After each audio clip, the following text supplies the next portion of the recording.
أعوذ بالله من الشيطان الرجيم بسم الله الرحمن الرحيم والصلاة والسلام على أشرف الأنبياء والمرسلين سيدنا وحبيبنا مولانا سيدنا محمد وعلى آله وصحبه وسلم. اللهم صل على سيدنا محمد الفاتح لما أغلق خاتم لما سبق ناصر الحق بالحق وهادي إلى صراط المستقيم وعلى آله حق قدر مقداره العظيم. اللهم افتح علينا فتوح العارفين وانفقنا توفيق الصالحين وانفعنا اللهم بالقرآن والذكر الحكيم.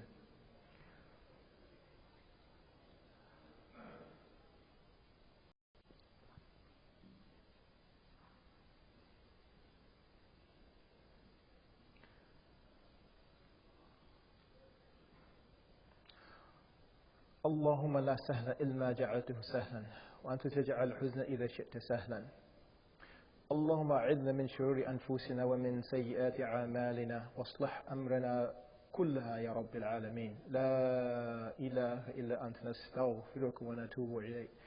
وصلى الله على سيدنا محمد وعلى آله وصحبه وسلم. السلام عليكم ورحمة الله وبركاته.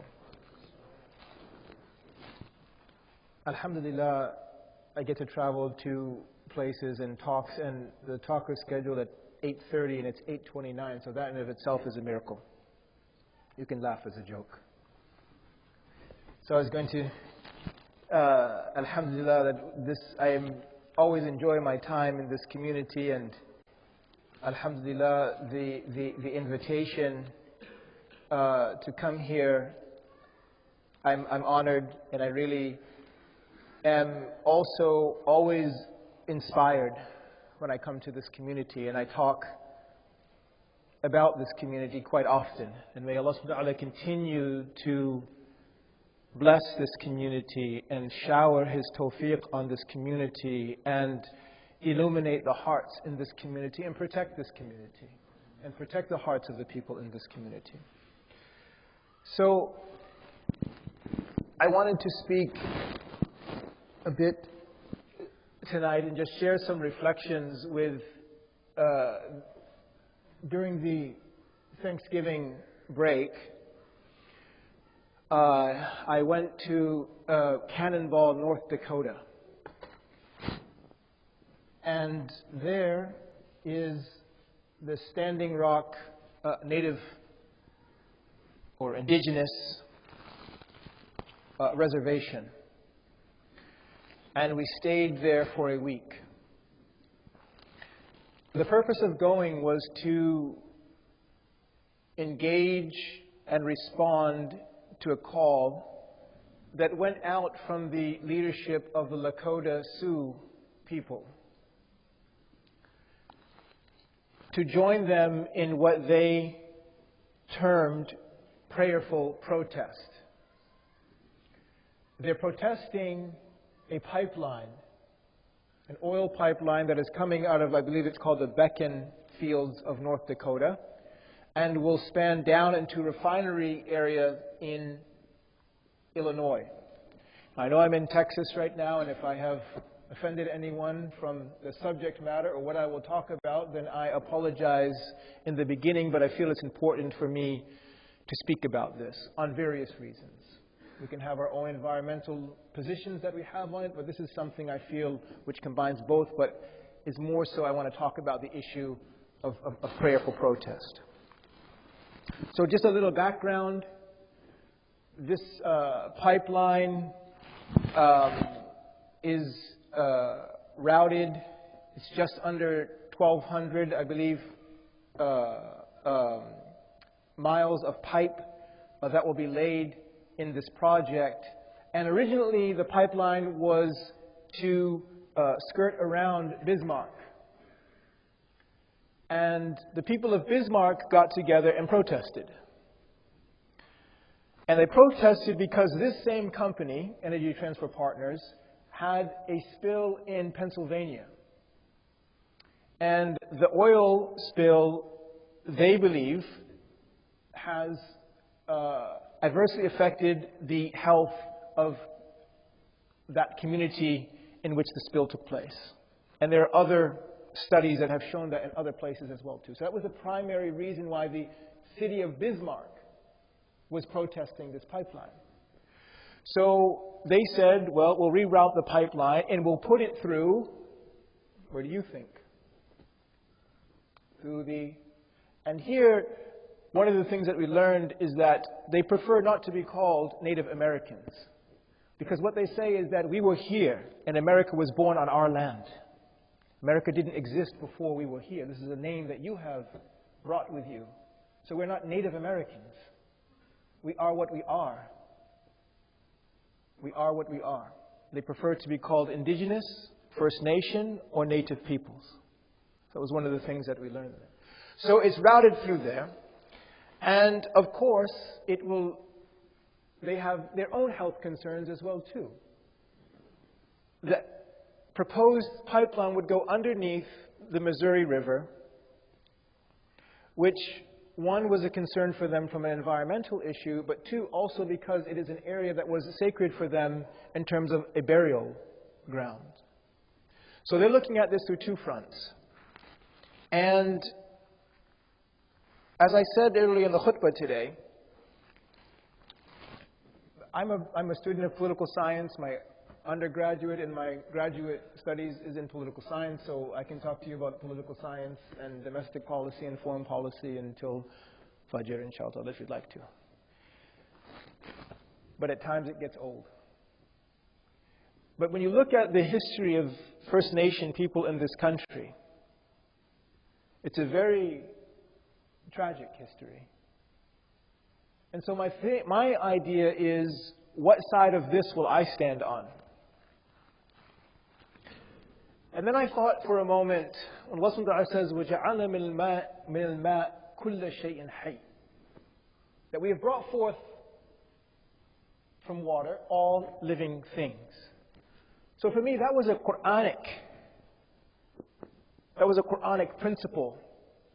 That if I'm claiming Iman, and I'm claiming this book, that I have a right to join, or calling, if you will, to join people in this prayerful protest.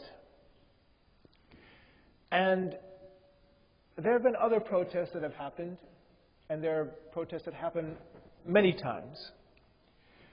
But it's not often that I have seen a protest that was predicated on prayer, where they didn't even choose, they said, we are not protesters, we are protectors. We're water protectors. That's the term that they used for themselves. So, when you look at treaties which are recognized internationally, and the amount of treaties that were established with First Nation people in this country, 371. Every one of those treaties has been broken by the United States government, by the federal government. The land that this pipeline would go through is native land in certain areas that has never been ceded to the federal government. When land is ceded, it is through two ways. It is through conquest, which has to be a declaration of war from one nation to a nation because they are considered a nation. The reservations that you see have their own status. And I don't know if you followed a few years ago when a native lacrosse team, did you follow this? A native lacrosse team was going to England to play in a tournament, which is interesting because lacrosse in and of itself is a traditional native sport. That's where it comes from. That they have their own passports. And there was a big controversy about whether or not they'd be able to travel international on those passports. Finally, it came through, they were accepted, they traveled, they got to the UK, and they were denied entry into the country. People are not stupid. Obviously, someone somewhere told them that they would be permitted to enter into this tournament and to come with the documentation that they had. But again, it's just another example of treaties being broken. And mostly the treaties in present times that are being broken is because some sort of benefit now exists. So that land of yours that we didn't really care about for a certain amount of time, now all of a sudden we realize that it has platinum on it. The land has gold. The land has other natural resources. The land has oil. And And now, that treaty that we have set with you, and this treaty was from the 1851 treaty. And that's why they called this camp the 1851 camp that was set up in opposition to this. Which also has an amazing historical significance, because this camp, an elder shared with me at the end when we were leaving, she said that this camp was the camp where Sitting Bull had his camp at, as he prepared. And if you know this history, and if you don't, I ask you to please look at it. So, Imam Zaid, there is an Imam from San Diego, I can't remember his name, but when he went to Hajj this year, he said that he was making dua for these people. And that his show of solidarity and support outside of the du'as and other things that he was doing was that he was going to bring them back some water from Zamzam. So he was not able to deliver that water, so he asked Imam Zaid Shakir to do it, who was one of the co-founders at our college, at Zaytuna College. And Imam Zaid went with someone else on staff who documented his visit. And if you haven't seen it, there's a great video that was produced about his visitation there. And this is, a student had sent me information about this in April, about what was happening, which was unfolding there. And then the protest, this camp was set up in August. Imam Zaid visited in October, as I said. And then, alhamdulillah, because we have at the college a minimum, our students have to perform 50 hours of community service as a minimum, and they have to write a 10-page reflection paper as well. So, alhamdulillah, I proposed to the college that if they would let me, we would go to Standing Rock. And because the thing three things is that we were going there to engage in prayerful protest with them, to serve those by chopping wood, by cooking for them, by separating the donations that were coming in. And you had companies, Patagonia, Columbia, other companies that were sending boxes and boxes of gear for the people that were in the camp there. And also some other construction projects that were happening in there. So our students were engaged in, we said, in the prayerful protest. They're engaged in service, and they're engaged in individual and collective reflection. To talk, what are we seeing?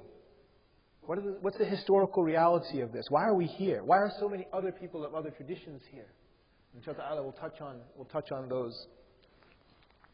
So that's a background of why we went and what brought us there.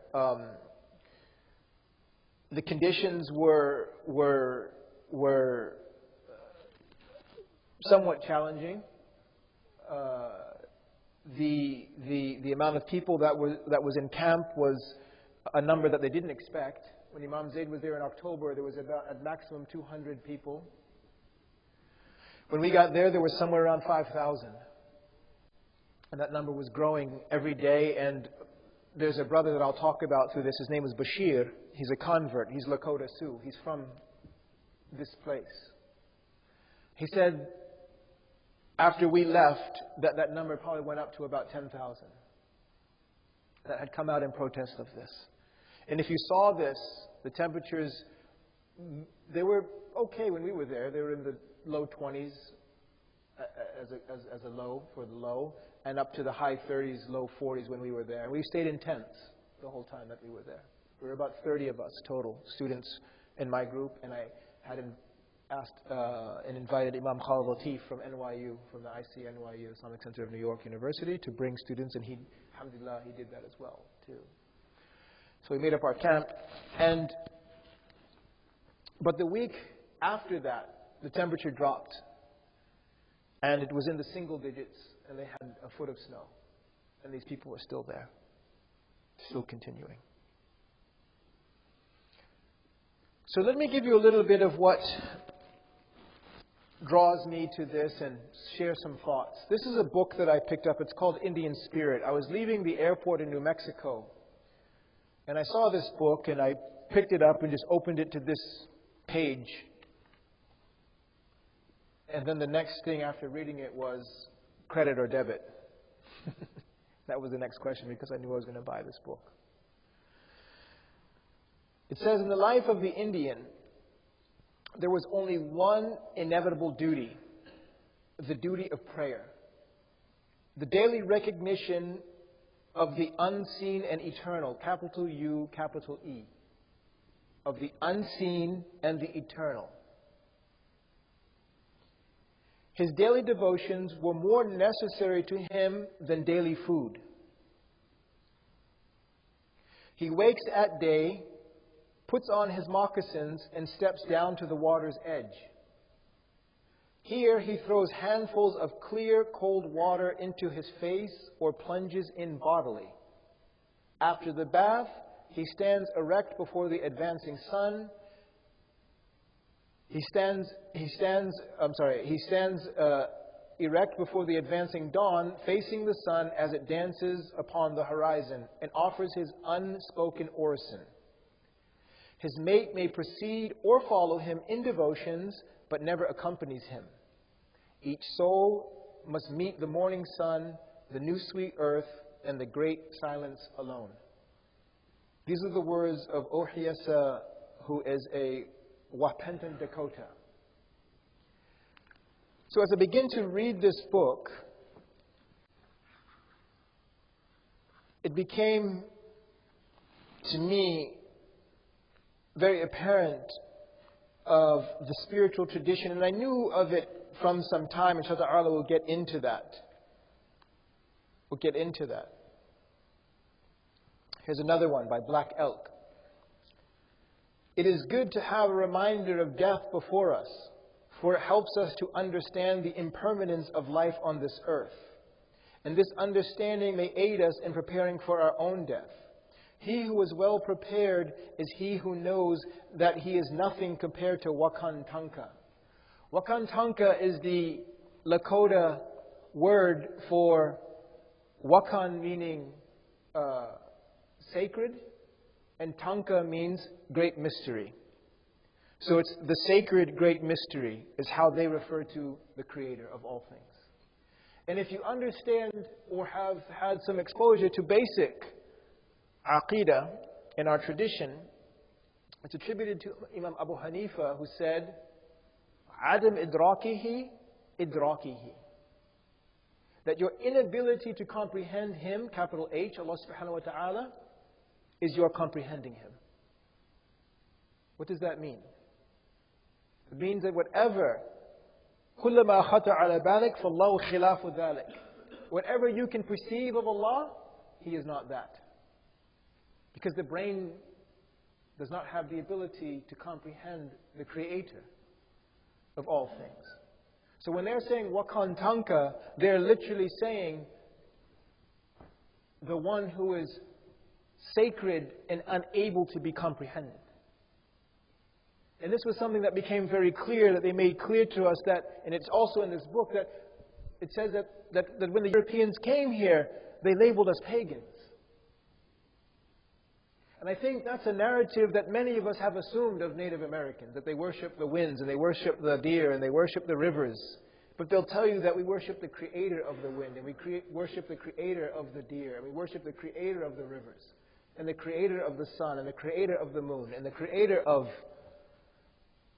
the mountains. Now perhaps within some of that, there are those that subscribe to aspects of a religious tradition, if you will, that would be paganistic. I'm not going to say that that doesn't exist. But for us to take and essentialize this group of people is for people to say to us that Muslims are terrorists. It's the same thing. How many Muslims have you met? How many Muslims have you spoken with? How many? And the list goes on, and the person will tell you none. So before we are ready to conclude that people are paganistic or whatever it is, and we've never met those people, we should do them some justice, and at the absolute minimum, educate ourselves with regard to who they are. And what influence has a Eurocentric narrative had on our understanding of things. So,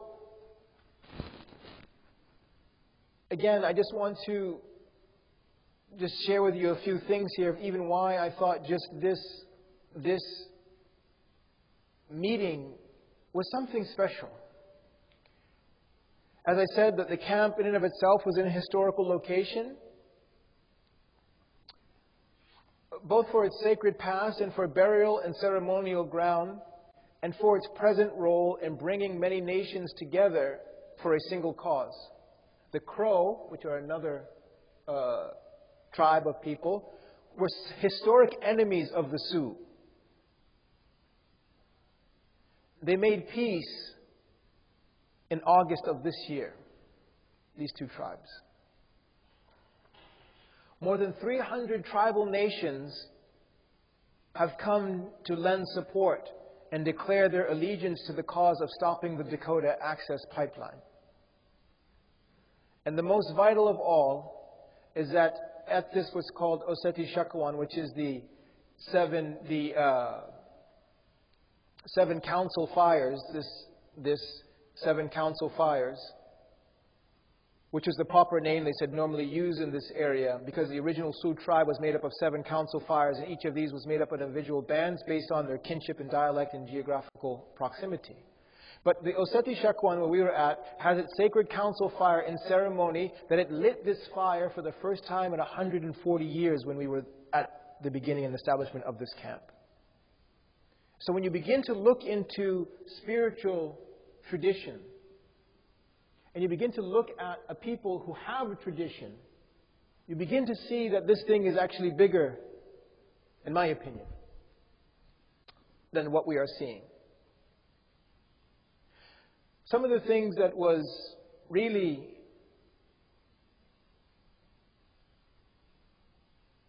amazing was when we entered into this camp that they asked us to participate in an orientation, to orient ourselves to being there. We want to go over what were some of the protocols of being in the camp. The first thing was a huge sign that said, no drugs, no alcohol in you or on you. This is a place of prayer and ceremony. No swearing. If you identified as female, then you were highly, highly recommended to wear a skirt.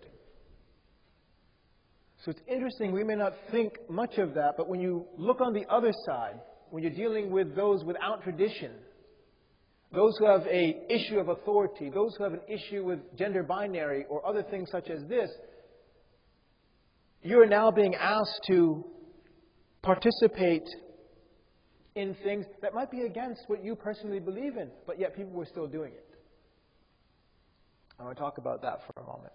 But let's look at this. This is something that I thought was very interesting. They shared with us the 7 Lakota values. At the top of the list was prayer. This is first of the list. Within this idea of prayer was for you to give more than you take. Meaning that whenever you were not involved in service, which is khidmah for us, they asked you to be in prayer. In whatever way you pray.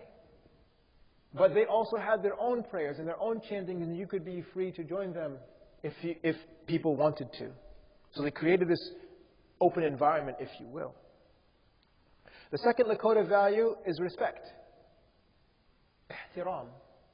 So we have salat, we have ihtiram. Respect for elder and children. They were served first whenever there was food. Right? It was about stepping back and listening. For the young to offer their seats to the old, to never interrupt. For someone who is younger to never interrupt someone who is older who is speaking. This is part of their tarbiyah. Second one, compassion, rahmah. Third one, sorry. And that was to look after each other. And that was one of the things that was very interesting about this camp. That irrespective of whatever orientation you might have outside of this camp, that there was constantly someone coming by to ask you, can I bring you some wood? Do you all need blankets? Do you have enough water? Is there anything we can do for you? People that you may never even speak to out here.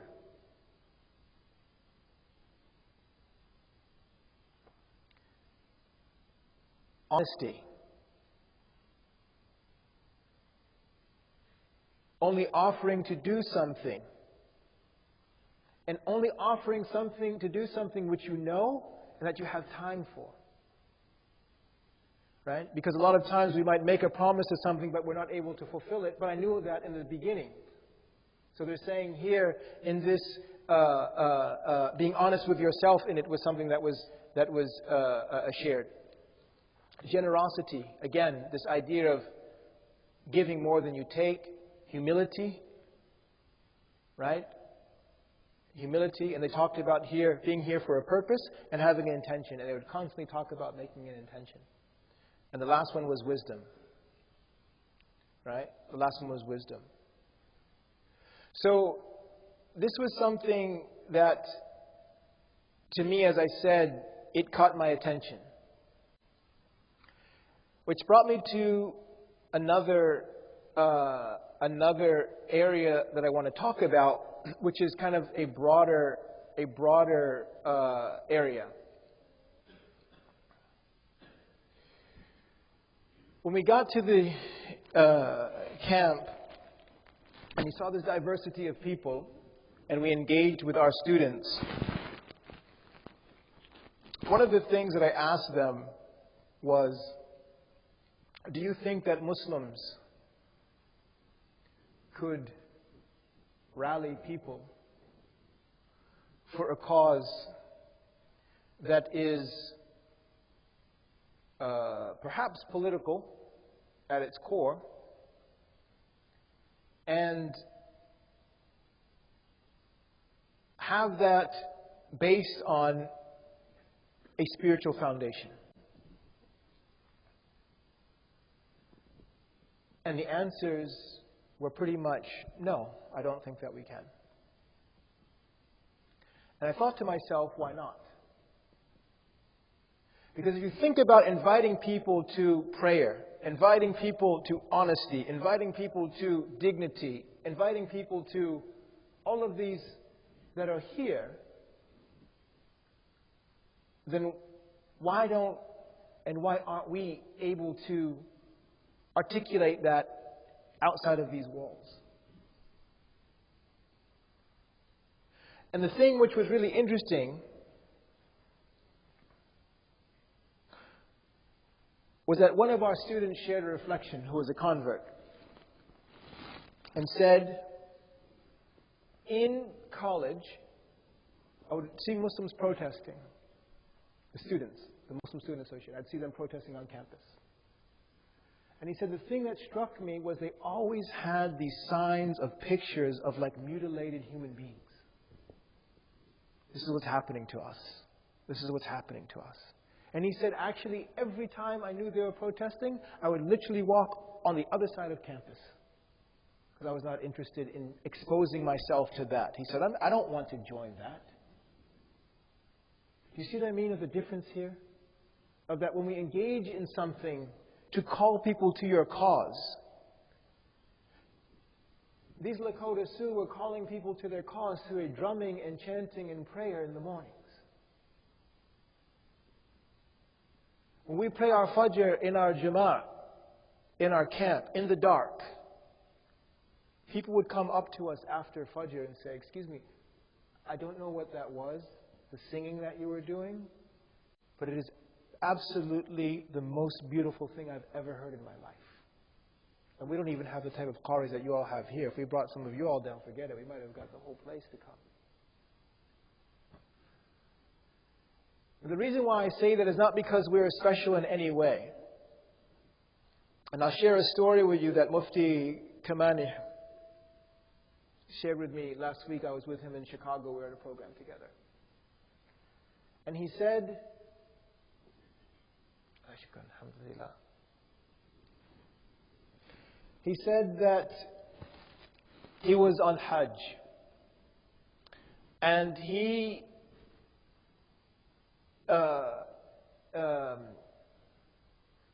that there was a great scholar there who was Indian. His name is Mufti Yusuf Jampuri. His name is Mufti Yusuf Jampuri. And he is a muhaddith, of which there are very few that can claim this title of muhaddith. And he was so committed to the sunnah of the Prophet ﷺ and the study of hadith that he is from the people that never married. His studies kept him occupied and he found his love in that.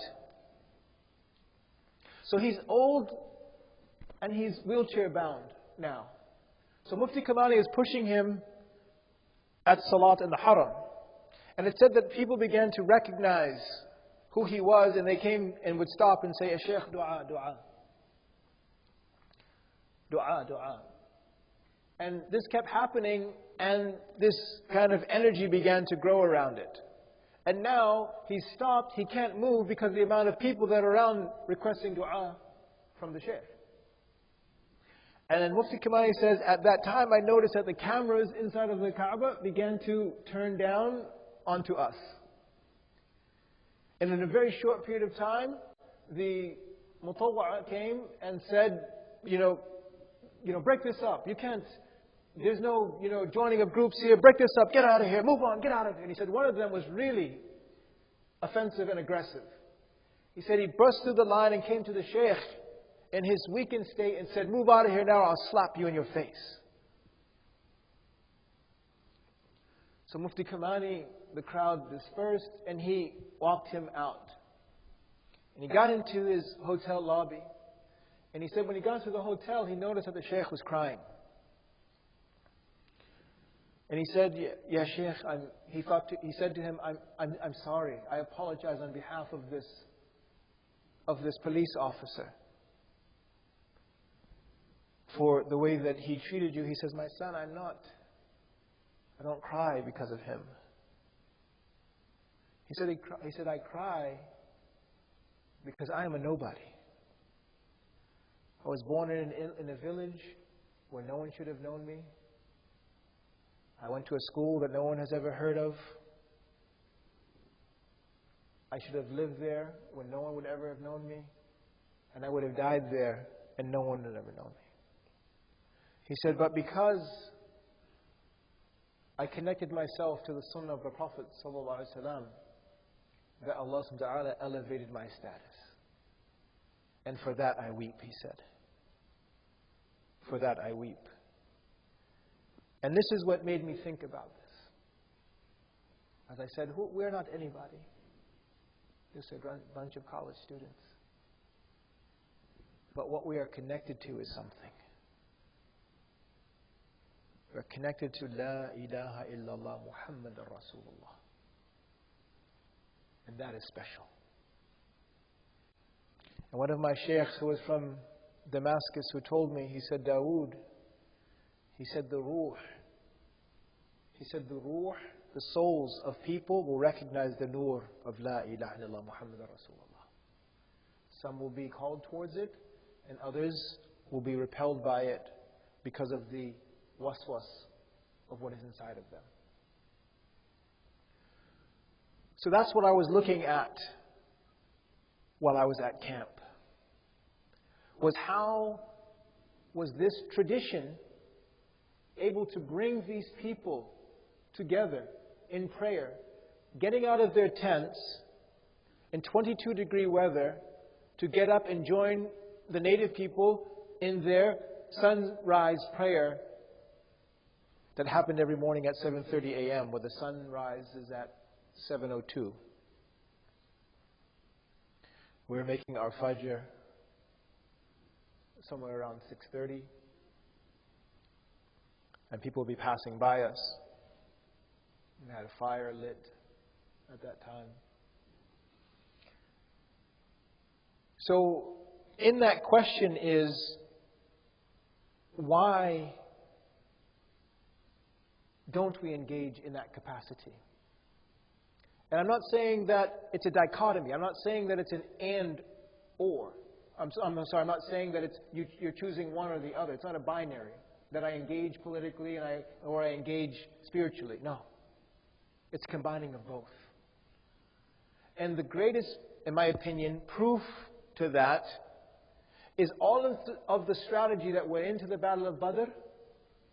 But what are the narrations of Abu Bakr and Umar and Uthman and Ali of the state of the Prophet ﷺ in the Battle of Badr, the night before the battle? What are the narrations of him? That he spent the entire night with his hands raised so that we could see, it said, the different color. That's how we knew his hands were raised, and his shawl had fallen back over, and his beard was dripping from the tears that he was crying, asking Allah subhanahu wa ta'ala for victory. Because if there was no one left, Ya Allah, then no one will worship you on this earth. If we are defeated on this day, Ya Allah, there is no one on this earth that will continue to worship you, Ya Allah. And they said he repeated it over and over and over and over through the night. That's what I'm talking about. That we're connecting to that which has created the heavens and the earth and all that is between, and blessed every single one of us to have that more in our hearts. That's the power of what we are connected to. That's the power of dua. When I was in Pakistan, I went to a madrasa to visit. This is my own. I heard this story through my own ears from the sheikh. They were drilling a well for water. And the drill hit a enormous rock and it broke the drill bit. The drill bit itself was about this big. And they put a second one in and it broke the drill bit. So he went in and he said, I need every single student who is studying Quran here to come outside. And we read a collective Yasin, he told me. And as we finished Yasin, we made dua, Bismillah, and we sent the drill down and it went right through the rock. That's what we're connected to. That's what the reality is of Iman. That's the reality of connecting with Allah subhanahu wa ta'ala. And understanding that Allah subhanahu wa ta'ala is your protector. And that Allah subhanahu wa ta'ala is in control of all of these hearts. Every single one of them. And that all of them are from the ummah of Sayyidina Muhammad sallallahu alaihi wasallam. There are those that acknowledge their ubudiyyah, and there are those that do not. That's the reality of where we are living in right now. So that's why I asked that question. That's why I asked that question. That is there room for us? Do we have the courage to be out in the public square, unapologetically, obviously with hikmah, engaging people through the beauty of our spiritual tradition, to aid us and create better efficiency when we engage politically or economically or socially? But it's as if this dichotomy has been our reality. That those that are inclined fully in either camp. This is a world of asbab. Allah gives us this world to use the means that are here. But it can't happen divorced from dealing with the metaphysical realities. And that's something that, this is a term that I really enjoy, that we are people that have absolute belief in metaphysical causality. That Allah has set up our deen in such a way, that drill going through that rock is the reality of metaphysical causality. The angels coming down at Badr is a reflection and a representation of metaphysical causality.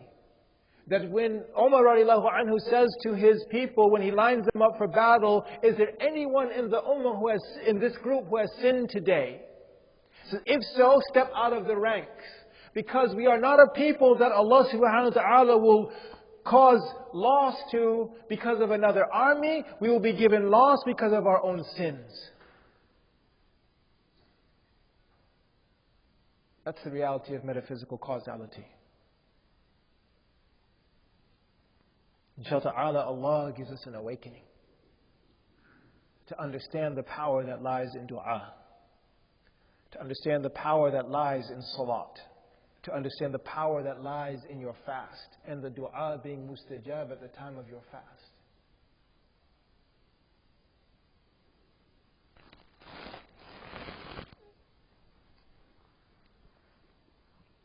It was really interesting because they have at the camp what they called front lines. So the front lines were about a half mile from where we were camped at. This is where the company was at with their private security. And not even private security, because also the state police were there. And at the beginning, they had also called in police from 7 other states. And they were fully militarized. Armored vehicles, dressed in SWAT uniforms. They had, have you seen the water cannons? They had the rubber bullets, beanbag, concussion grenades, mace. All of it was being deployed on these people who were committed to nonviolence and prayer.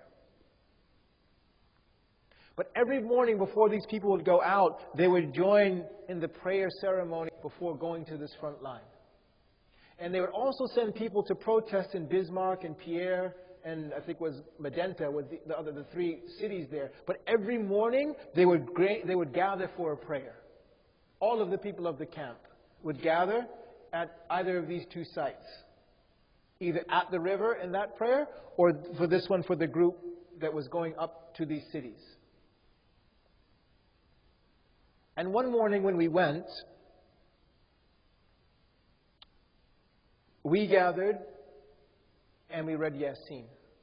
As they were making their own chants and their own prayers, we got our own halaqah, we were standing and we read Yasin jahran. And people started coming and standing with their eyes closed, just coming and listening to our recitation of Yasin. And so imagine, as I said, that becomes the basis of a rally for whatever we are engaged in. And that's something for us to think about. I don't know if you remember in 2003, I believe it was, that when there was these stories of coming out of Afghanistan of American soldiers that were putting the Quran into the latrines. So when the story broke, I was Imam at that time in Connecticut, and I said, okay, we'll have a protest. My concept of the protest was this. We're going to march from the masjid down to what's called the Green in New Haven, which is right on Yale campus. And we're going to hold placards. But the placards are going to be in large font of every single verse in the Quran that mentions Isa ibn Maryam. So this is what you are. If you claim that you are a Christian, this is what you are desecrating. So we marched. And I said, when we get to the Green, our march is, we're going to read a khatma of Quran. Juz. We're going to sit there and we're going to read a khatma of Quran out in public on the Green. And we had a stand with about 200 Qurans that were free to take in English. And then after we finish our khatma, we're going to pray Asr. Now, I did that and thought about it and made shura, and we had to work with the police and the city and all of these things, and alhamdulillah the community agreed that they thought it was a good idea. We went forward with it. The news came, media, and they were interviewing people. What do you think of these Muslims gathering here today? People on the news.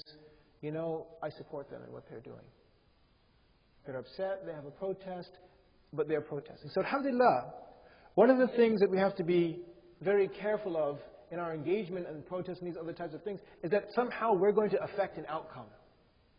That we're going to bring about an outcome. Outcomes are for Allah subhanahu wa ta'ala. And the faster that we realize that is the faster that we understand that calling on the one who causes the outcomes really is where the work is. And you know what? It happens in the night when no one is looking.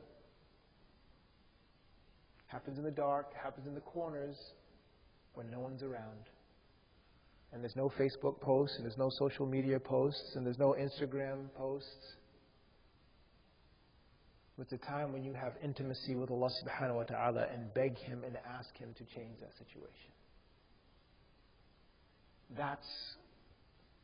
If you want to engage this system materially, then I would say prepare yourself for failure.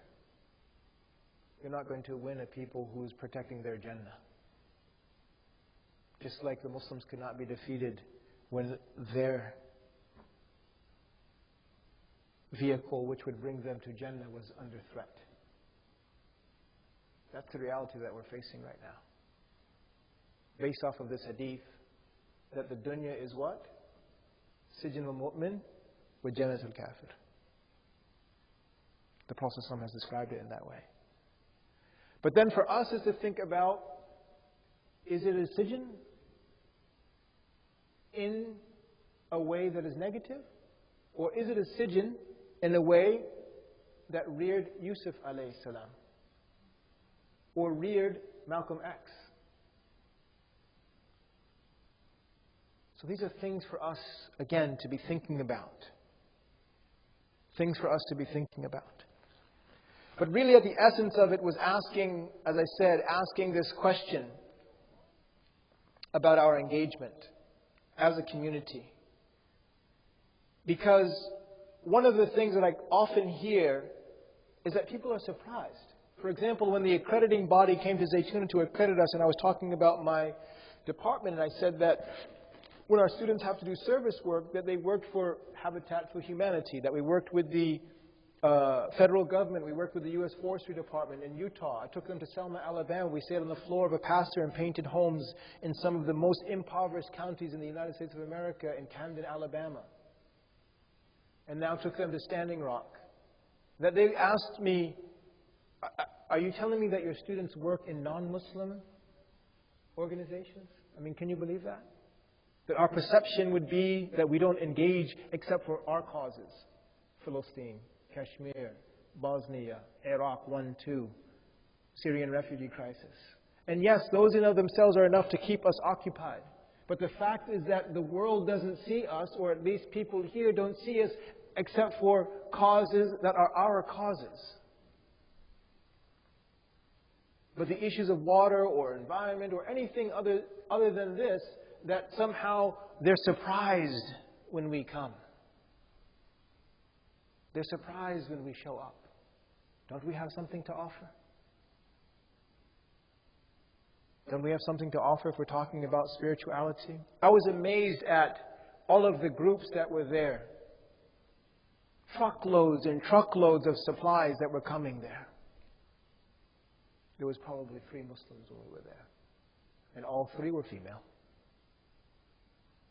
All 3 were female. But yet you had crews that were organized, that had driven from Vermont and picked up contractors along the way and drove all the way into North Dakota and had all of their tools and generators, and were building a washing station. There was one, her name was Granny. Allah bless her, guide her, and give her tawfiq. She was feeding 500 people out of her tent a day. 500 people a day out of her tent. And they were washing everything by hand. So these people came and built a station for them to be able to, at least, it was kind of ad hoc, in bowls and other things like this, and hot water that was being boiled on a wood stove and then poured in to wash the dishes and things like this. But then you had people that came in and committed to this degree. Now, as I said, alhamdulillah, we do have many things that will keep us busy in terms of our service.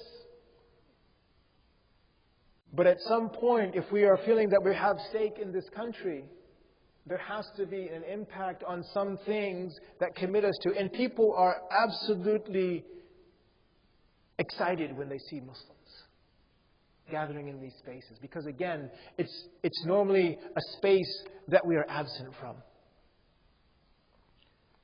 And then that brings us deeper into the fabric of this society. So those are some of the reflections that I wanted to share. Alhamdulillah, you all were organized, and we started on time, and I want to also be organized and allow you to end on time at 9:30. I wanted to leave some time for questions, inshaAllah, and perhaps some other reflections or other things that people would like to share. So we have a few minutes now, inshaAllah. I'll open that up if anyone would like to ask a question. I'm going to keep the questions, though, on this subject matter here. At times, questions can go into all kinds of areas about how do I roll over my Cobra from my 401k and put that into my zakat, and is it zakat eligible, and other things like that. So hold those questions for another time, inshallah.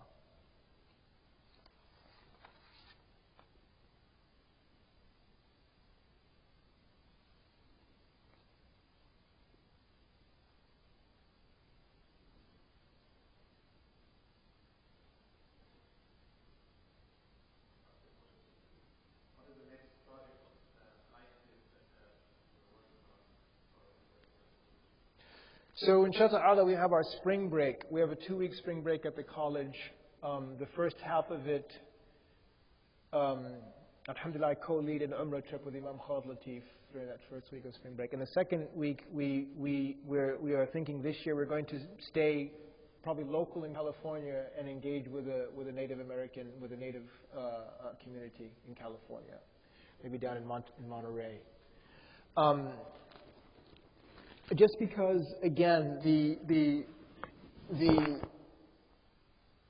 there are quite a few. There are 2 sisters and a brother, as I mentioned, that are converts.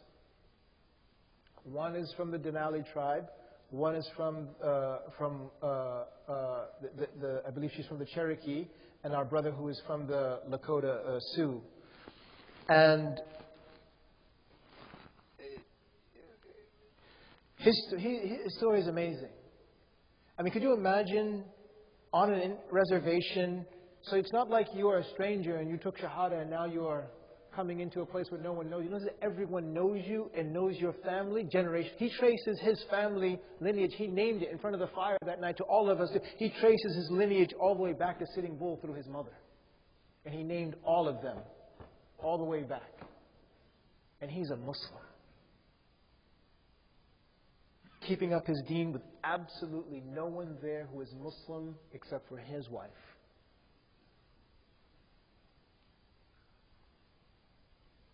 So one of the things I would like to do is actually to get a project in supporting him. And I have, alhamdulillah, some other people that are interested in getting him out in some education and exposure in places such as this. Is something I'm very, very interested in. Because I think if there's anyone that comes underneath the category of mu'allif al-qulub in the categories of zakat, is him. That I see worthy of that. So that's one of the things that just on a personal level, but also then, as I said, programmatically for our students, that this is an area that I think that we can have. Because the other thing is, I'd like, the woman that we mentioned there, her name was Granny, as I said, she just showed so much love to the students when they came to her tent. I mean, she was crying. When one of our youth, we brought a lamb. Someone had given us some lamb, and we couldn't cook it. We were cooking on little tiny fires. We just didn't have the ability to cook something that would have taken hours to cook. So we donated the lamb to her kitchen. And when we had a young boy who was probably 11. One of our other staff members brought her children. She just grabbed him and just was weeping, crying. She's in her 70s. And these are all hijabis and everyone else. And she's greeted every single one of them. Yeah. Alhamdulillah. So the reason why I mention that is because one of the things that's also important, in my opinion, is that you have projects that are sustained. Right? To really make an impact. To get into areas where you can return back multiple times and encourage others to. So one of the things when we were at Dartmouth and some of the programs in Nicaragua was that we were one of many communities that were coming. So they were able to finish the school because this group was here this week, this group was here for the next 2 weeks, this group was here during this time, and church, that's another thing. These types of projects, church groups are going layl nahar into these programs. Layla Nahar. That's what we kept hearing. Church group was here. This church group is coming down next week. 2 more church groups are coming down at that time. And again, in all these places, Muslims are absent. Muslims are absent. Sir?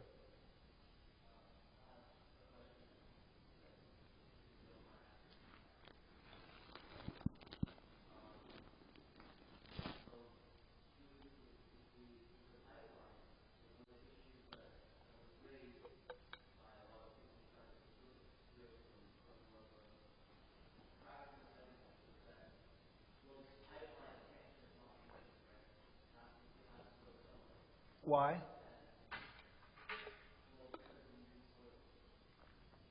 Okay.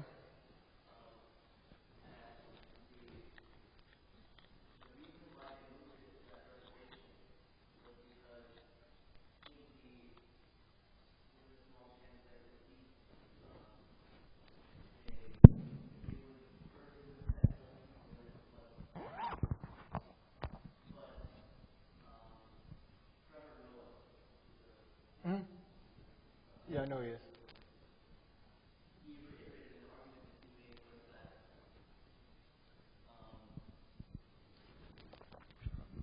He reiterated, and the argument that he made was that, well, for whatever, 200, 300 years now that we've been in this country, there have been so many injustices placed upon that the Native Americans have had to endure. That maybe this one time we should give it to them, that we should concede to their protest. So do you think that it's a duty to you because that spiritual connection in this case is more valued over, a purely practical mindset which would say, we should simply build it where the least amount of lives are put at stake? No, because for me, irrespective if it's a human life or if it's nature, the Prophet ﷺ is sent مَبْعُوثًا رَحْمَةً لِلْعَالَمِينَ. So I don't take an amoral position in my ethics with regard to human life or the natural world. So I'm just going to set it right there. If you're talking about 18 million people that will be harmed by a leak that will happen in the Missouri River, and that's a lesser of two evils, my ethics doesn't look like that, my brother. My ethics doesn't look like that. And the interesting thing is that we can sit here in positions of privilege because we're not the ones that it's going to affect. And it's not our children that are going to have leukemia. It's not our children that will have cancer. It's not our children that will have these other things that have happened as a result of the leaks in other places. And it's always the poor, brown, and black that it's happening to over and over and over again, irrespective if they are in a spiritual tradition similar to ours or not. So on two fronts. My first one is no, because as I said, he's مَبْعُوثًا رَحْمَةً لِلْعَالَمِينَ, and you can go through all of the environmental aspects of the Prophet ﷺ, of what he did, and have an environmentalist read on his seerah to prove that something like this is not the lesser of two evils, because the fish will be polluted and the, downstream, and all of the things that have come out of it from other places. We continue to. I'll leave it there, inshallah. Yeah, absolutely.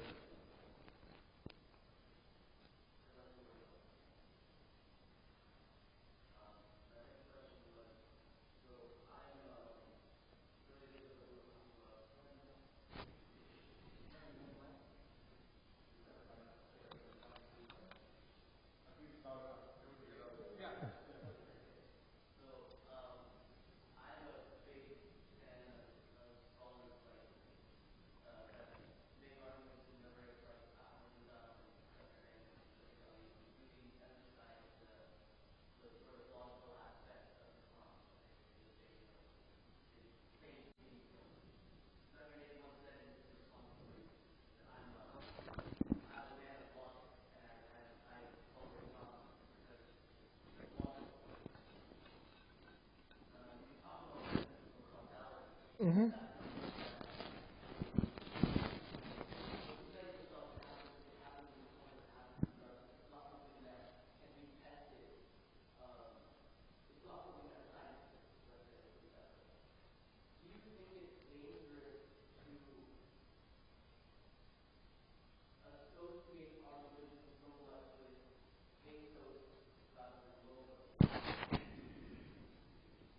Have you read Surah Al-Baqarah?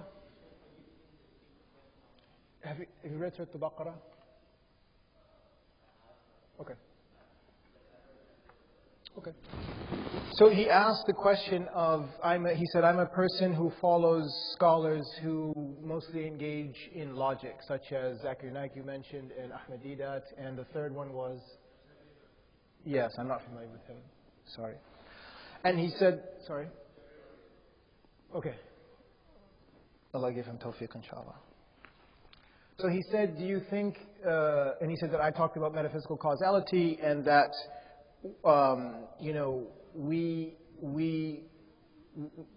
is it, and these types of things happen in the night, and these things such as this.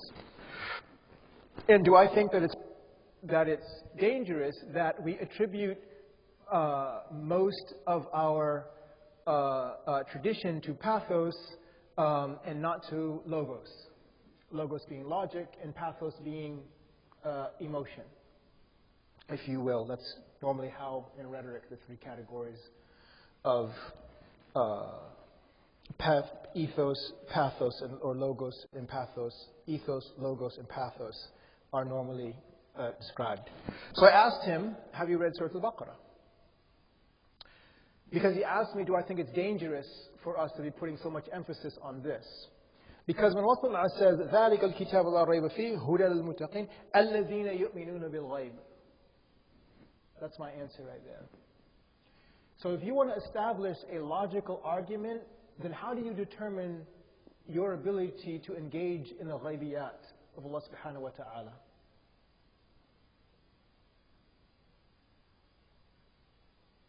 How do you explain the ghaybiyat? How do you engage the ghaybiyat? And does it come to a point where if we are only, that to me, the danger in that is that we are then engaging in a world that is based on materialism. And so at that point, as I said, if you want to engage in materialism, and Allah subhanahu wa ta'ala is telling you that the basic, fundamental foundation of your iman is based on the ghaybiyat, then you make that decision for yourself. That's my thoughts. And when I look at the Prophet's seerah, I see both logos and pathos, but if I have to look at what it is, and maybe I'm taking a selective read at it, but I can't be convinced that his inclination and his orientation for us was towards logos over pathos. When I read the Quran, that's not what I see. And as I said, it's interesting because I feel it's reactionary in the age of new atheism. It's reactionary. So when something else comes up, now where is our logos? When new atheism is no longer the challenge that is in the forefront of the believer. And our scholars have dealt with that. These are not new arguments that are being raised by Hawkins what's his name? I'm sorry? Yeah. What's his Dawkins and others. These are not new arguments. These arguments exist in our theology time memorial. We're not familiar with our own tradition. We're not familiar with our own tradition. So that's something that I would challenge people to engage in. You want to talk about logic, then work your way out of this one. How do you work your way out of what's called azaliyah in our tradition? Beginningless eternality. So when Dawkins was asked this question by a Muslim, how do you engage, how do you work around this concept of beginningless eternality? Meaning, what happened prior to the bang? Because if you're saying that matter can neither be created nor destroyed, then how does something which didn't exist, cannot be created, bring itself into existence? First and foremost. And then secondly, right? If that's the case, then it itself has to be beginninglessly eternal. So when Dawkins was asked that question by a Muslim, he said, well, We've made so much advancement in the last 500 years in our knowledge. I have no doubt in the next 500 years we'll figure out an answer for that. So what is he telling them? He's telling them logos or pathos? It's a video. You can go see it with your own eyes. It's pathos, my brother. It's not logos. He's telling you to have iman and faith that the human intellect will understand that this matter brought itself into existence when it didn't exist. It's called infinite digression. At some point, it has to be created. And that was the Muslim argument that Muslim theologians put forth.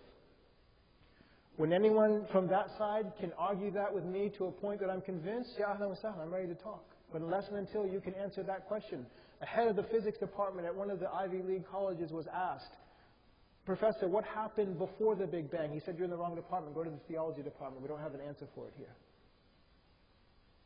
One of the top physicist researchers is at the college that I worked at before. He's Catholic. I said, how do you deal with this with your colleagues and stuff? He said, Dawood, they don't have answers for this. So we can dance around credentials, we can dance around academia, we can dance around these things, but there are ultimate realities that exist. And if we feel that we don't have the answers to them to engage in, then we don't have the answers to engage them. But Allah subhanahu wa ta'ala for me is what He says about Himself in the Hadith Qudsi, Ana inda dhanni abdi bi. I am as my servant thinks that I am. The onus is on you. The onus is on every single one of us is what we think Allah is. But again, I refer back to what the Prophet ﷺ was calling towards, in my opinion, and what he, in that being consistent with the Quran, and what I understand in terms of whether it's logos or pathos. Sir. Do the sisters have any question?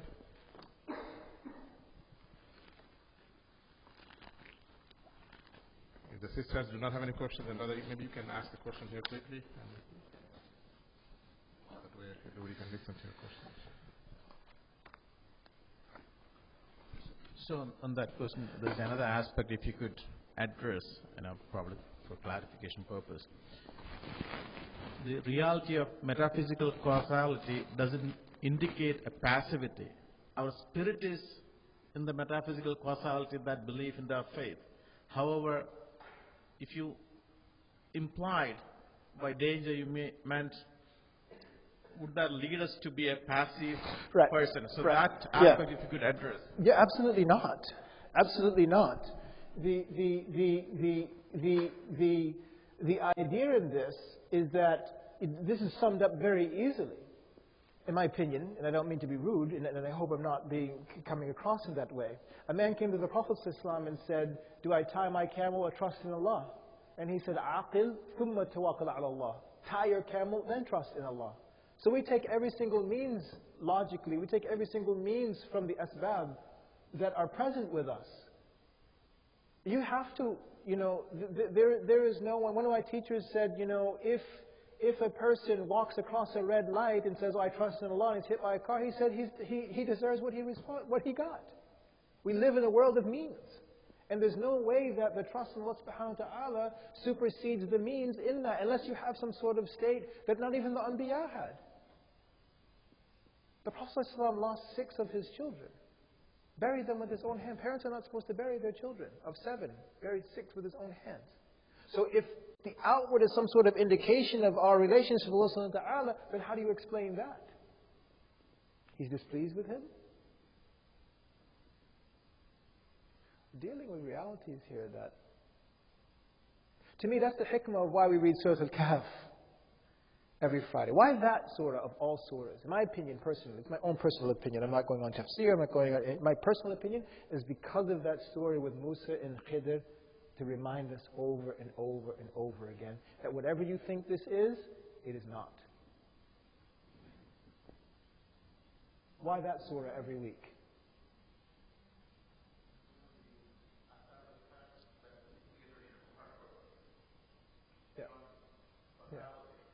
Beyond causality. And so anyway, that's my thought. And that's because at that point it's a cop-out at that point, what you're speaking about. If we become fatalists and that ends that Allah is going to take care of the situation, yes, and we have that as well too. I think it's a cop-out for me not to do the work. Allah will take care of it.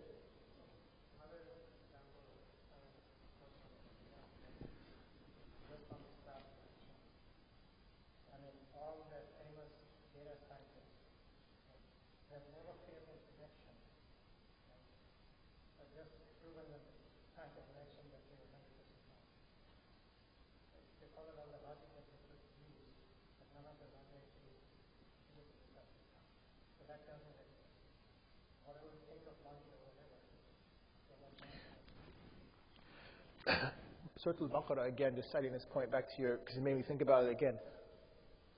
Allah subhanahu wa ta'ala says, عَسَى تُكْرِهُ شَيْءٍ وَهُوَ خَيْرٌ لَكُمْ وَعَسَى excuse me, تُحِبُّ شَيْءٍ وَهُوَ شَرٌّ لَكُمْ وَاللَّهُ يَعْلَمُ وَأَنْتُمْ لَا تَعْلَمُونَ.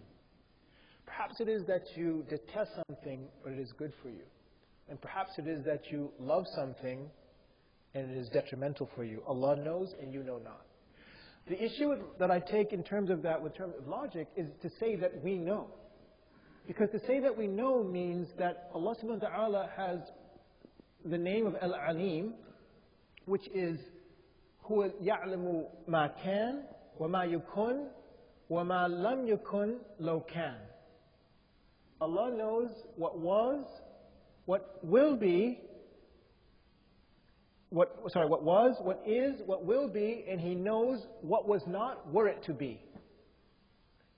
You think about that for a minute. He knows what was not. He knows that job that you didn't get, what it would have been were you to get that job, and perhaps that's the reason why you don't have that job.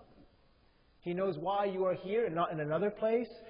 All of this exists in the ilm of Allah subhanahu wa ta'ala. That's why He can only be Al-Alim. Because He brings together all of these things and the decisions, but in what is unfolding, He is unfolding in this. I'll get to your question in one minute, inshallah. You can put your hand down, I'll get to you in 1 second. The idea then is to say that to have knowledge of this, we are basing our decisions on. But again, I'm in a place where I'm going to trust the putting my trust in Allah subhanahu wa ta'ala. And just personally, that's why I became Muslim. Seen it for 26 years in my life on the other side of it, and I'm okay with that.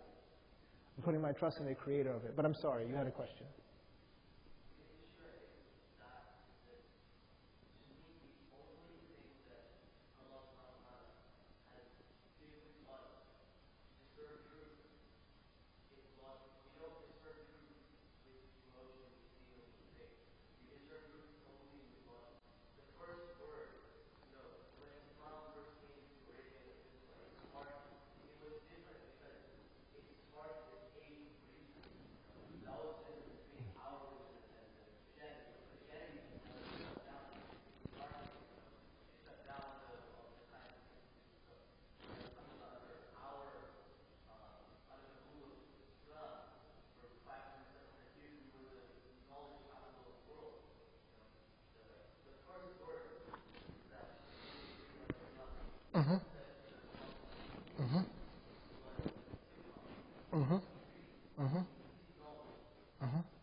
So, and that's true what you're saying.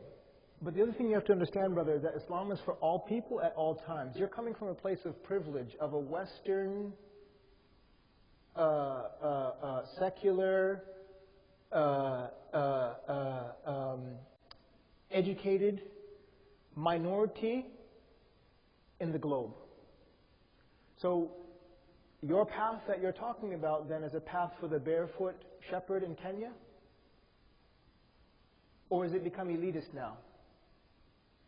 That only if I enter into these discourses, that's the only way that I will engage Allah subhanahu wa ta'ala through my logic? I'm sorry, I can't accept that. Allah is too, His rahmah is too wasi'. His rahmah is too great for that, my brother. Wa yaqum. You're very welcome.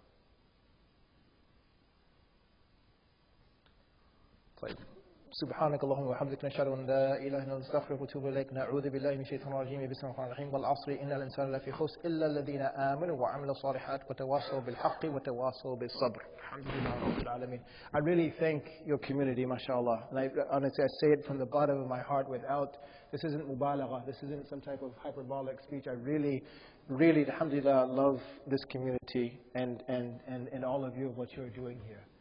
Every time I go home and I tell my wife, what you all are doing in this community, alhamdulillah, and I pray that Allah subhanahu wa ta'ala continues to bless your community. Alhamdulillah Rabbil Alameen.